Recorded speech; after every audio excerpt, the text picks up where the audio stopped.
Maha-Bharata, first part, chapter 48. On to Kurukshetra. Om Namo Bhagavate Vasudevaya. Tatra kirtayato viprasher bhuri tejasa. Ahang chadyagamang tatra nivishtashtad anugrahat. Sohang va srava yishyami yathadhitang yathamati. O learned Brahmanas, when Shukadeva Goswami recited Bhagavatam there in the presence of Emperor Parikshit, I, Sutta Goswami, heard Shukadeva with rapt attention, and thus by his mercy I learned the Bhagavatam from that great and powerful sage. So now I shall try to make you hear the very same thing as I learned it from him and as I have realized it. Early on the morning of Krishna's departure, Karna rose to perform his usual worship of the sun god. Since childhood, he had been attracted to the sun god and had never missed his rituals and prayers. An hour before sunrise, Karna mounted his chariot and went to the Ganga, accompanied by numerous Brahmanas. Wearing only a loincloth, Karna waded into the shallows and faced east, chanting Vedic hymns. On the riverbank, Brahmanas lit a sacred fire, making offerings to Suryadev on his behalf. And it was well known that Karna would offer charity to anyone who would approach him after his worship. Karna's vow to give anything to any petitioner was famous. Indra had already taken advantage of the vow, divesting Karna of his natural-born armor. Now Kuntee approached Karna. The first time Kuntee saw that youthful Karna entered the arena of Drona's martial exhibition, she knew it was her son. She also was aware that he was totally ignorant of the facts. It was painful to see Karna rivaling constantly with his brothers, her sons, the Pandavas. Kuntee was mortified at the thought that they would soon try to kill each other in battle. It was time now to tell Karna the truth. Perhaps he could be convinced to join the side of his brothers. Just as the sun rose, Kuntee made her way alone to the Ganga. As she approached the riverside, Kuntee heard Karna reciting prayers out loud. She looked at him as a mother looks at her son. He stood facing the sun, his arms held over his head, and his hands joined together in prayer, a position he would maintain until the sun had risen high into the sky. Kuntee sat on the riverbank, waiting for Karna to finish. It was summer, and the thin silk cloth covering her head provided little protection from the heat.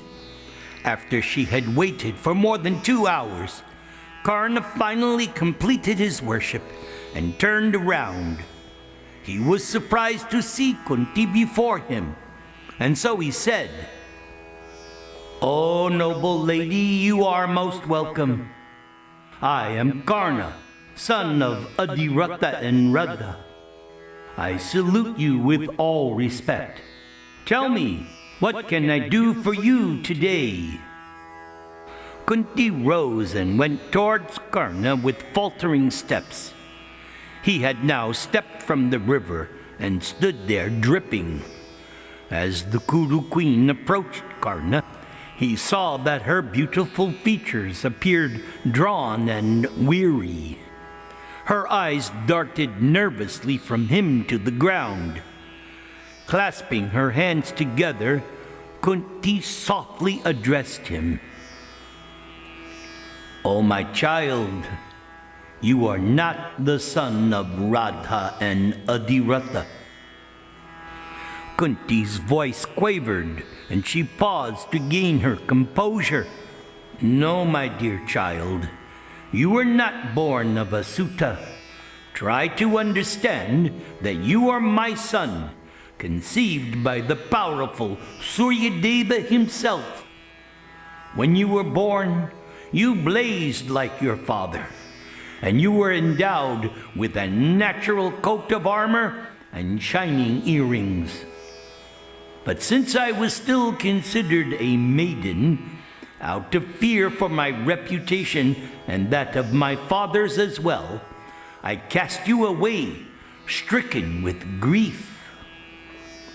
Tears now flooded Kuntee's eyes. It always cut her heart to think of how she had abandoned Karna at birth. But there had been no question of telling anyone about it, even when he arrived at the arena that day.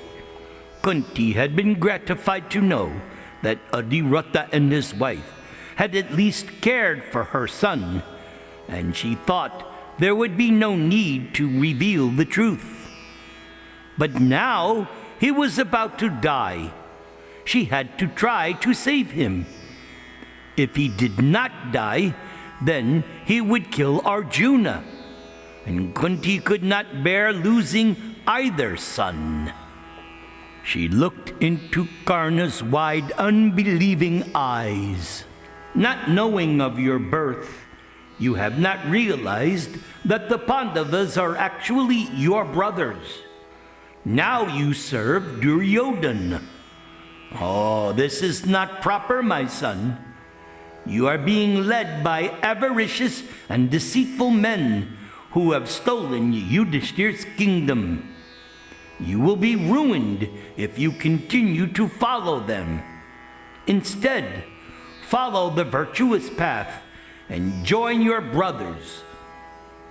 Karna pressed his two strong hands to the sides of his head, as if to contain the raging confusion that Kuntee's words had created. How could it be true? If she had always known that he was the Pandava's brother, then why had she not said so sooner? Was this some kind of ploy just to discourage him from fighting with the Pandavas? No, that seemed unlikely. Kuntee was famous for her virtue and truth. Her words must be true. And as they sank in, Karna felt rooted to the spot where he stood. He was too amazed to speak. Kuntee wiped her eyes and glanced up at the sun. Why had that blazing deity put her through such pain? It had been an extremely difficult decision for her to reveal the truth to her firstborn son. Kuntee loved Karna, but surely he would find it impossible to accept. Whenever she had contemplated telling him, the fear of his reaction had stopped her. Would he reject her out of hand, just as she had rejected him? But now it no longer mattered. Kuntee was willing to risk his rejection and anger if it meant saving his life. "O my son, let the Kurus see you join with Arjuna. When brotherly feelings are established between you, the Kauravas will bow before you in fear and respect. You and Arjuna, united just like Balaram and Janardhan, oh, what will you not achieve? O Karna, surrounded by your 5 brothers, you will shine like Lord Brahma amid the gods. Child, you are my eldest son, so do not call yourself a Sutta ever again." And when Kuntee had finished speaking, Karna heard a voice coming from the sun itself. "O Karna, Kuntee speaks the truth. Follow her advice, for that will be in your best interests." Karna was now convinced. He was Kuntee's son and Yudhishthir's elder brother. Suddenly, it all made sense. Adiratha had told him how, many years ago, Adiratha had found Karna floating in a basket in the Ganga. Adiratha said that Karna had shone like a celestial, and Adiratha thought the gods themselves had finally sent him a child to fulfill some divine purpose.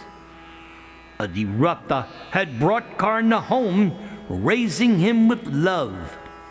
Later, when Karna learned from the sun god that his natural armor was celestial, he had realized that Adiratha was probably right.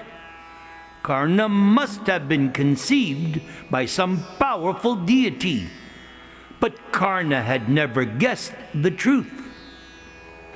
Karna's voice rose above the rushing sound of the river.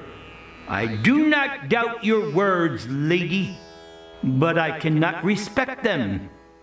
I do not see what virtue lies in my joining with the Pandavas, nor do I feel that you were virtuous to have abandoned me at birth. By doing so, you have destroyed my fame and renown. I have been labeled a Suta and denied the rights of a Kshatriya, which were rightfully mine. What enemy could possibly have done me greater harm?" Karna then dropped to his knees, clenching his eyes and fists. He threw his head back towards the sun. Hot tears wetted his face, contorted with grief and anger.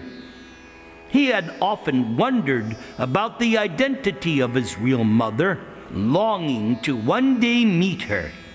And now, here she stood, Kuntee, the Kuru queen and mother of his hated enemies, but nevertheless his own mother. Feelings of love now welled up in Karna's heart, but he fought to deny them. Even in spite of the words of Surya, it was hard to accept that she had his interests in mind. And nor did he like the idea of leaving Duryodhana at his most dire hour of need. Unlike Kuntee, Duryodhana, the Kaurava prince, had shown Karna real love and friendship from the very beginning. So how could Karna now suddenly abandon Duryodhana and switch his affections to the Pandavas? Now Karna's words grew sharper. "I cannot accept that you are my well-wisher. You did not show me mercy at the proper time, and now you have come to me only to fulfill your own needs. I cannot do as you suggest. If on the eve of the battle I leave Duryodhana just to join with the Pandavas, then who will not call me a coward? The Kauravas have granted all of my desires. They have even worshipped me. So what kind of man would I be to leave them now? They depend upon me, just as men on the ocean depend on their boat. Now I must show my gratitude to the sons of Dhritarashtra." Karna now remembered his impulsive vow to Bhishma in the Kuru assembly. He felt guilty that he had abandoned Duryodhana even that much. Now he could not fight until Bhishma was slain. It was prophesied that Shikandi would kill Bhishma. Then Duryodhana would need Karna more than ever. so there was no question of leaving him now. I cannot prove untrue to my lord now. I will not abandon him. Yet your appeal will not go in vain. So with the exception of Arjuna, I will not kill any of your sons in battle, even if I overpower them. And when I kill Arjuna, I will become famous for my prowess. Even if he kills me, I will still earn world renown. Thus, you will always have 5 sons, O princess. But either Arjuna or I will survive, but not both. Kuntee now stepped towards Karna, holding out her arms with tears streaming down her face. Despite himself, Karna felt his powerful arms reach out to envelop Kuntee as if out of their own accord. And as mother and son stood embracing for the first time in their lives, Kuntee sorrowfully said, "O child, destiny is most powerful, and what you say will surely happen. The Kurus will be destroyed, and I will lose either you or Arjuna, if not more of my sons. When it is time to hurl weapons, do not forget your promise. Now, may you be blessed, and may all be well with you. I am leaving." Kuntee stood back and looked at her firstborn son one last time. Then she hurried back towards the city. Karna climbed onto his chariot and sat there unmoving for some time. Kuntee's words repeated themselves within his mind again and again. Oh, how different things might have been if Kuntee had kept him as her son. But destiny had decreed a different path for Karna. Now his fate lay with Duryodhan and the Kauravas. And there was no use lamenting for what might have been. So Karna resolved not to reveal to anyone what had just transpired between himself and Kuntee. After all, it would only confuse the issue and make his own vows impossible to follow. And so, with a troubled heart, Karna set off towards Hastinapur.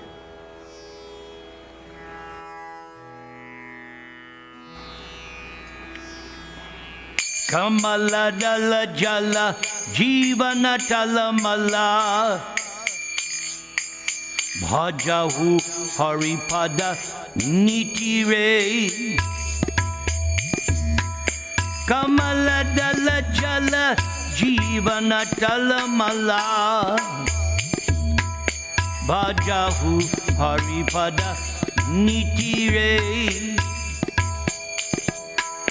Kamala dala jala jivana talamala bhajahu haripada nitire. Bhajahu re mana Srinandanandana Abhaya charanara vindare. Durlabha manava jannama satsange Taroho e baba sindhure. Hare nama eva kevalam. Hare nama eva kevalam. Shri Krishna Chaitanya Prabhu Nityananda Jaya Dvaita Gadadhara Srivasadi Gaur Bhakta Vrinda. Hare Krishna Hare Krishna, Krishna Krishna, Hare Hare, Hare Rama, Hare Rama, Rama Rama, Hare Hare,